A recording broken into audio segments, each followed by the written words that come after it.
കല്ലേലി ഊരാളി അപ്പൂപ്പൻ കാവ്. ശ്രീ കല്ലേലി ഊരാളി അപ്പൂപ്പൻ ഒരു പ്രപഞ്ചശക്തിയാണെന്നാണ് വിശ്വാസം. അതിനാൽ രൂപവും ഭാവവും ഇല്ല. പക്ഷേ മനമുരുകി വിളിച്ചാൽ ആഗ്രഹ സഫലീകരണം ഇവിടെ ഉറപ്പാണ്.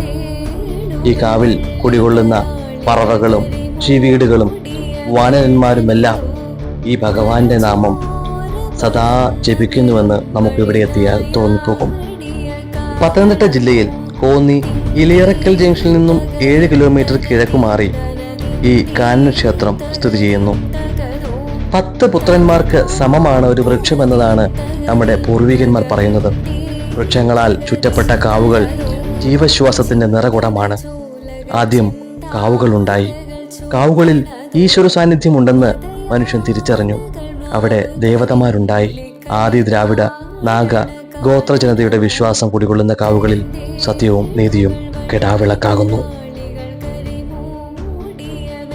എല്ലാ ദിവസവും അന്നദാനവും പൊങ്കാലയും നടക്കുന്ന ഒരേ ഒരു കാനന ക്ഷേത്രമാണ് ശ്രീ കല്ലേലി ഊരാളി അപ്പൂപ്പൻ കാവ്. ഇവിടെ ലഭിക്കുന്ന കഞ്ഞിയും പയറും ഏറെ രുചികരമാണ്.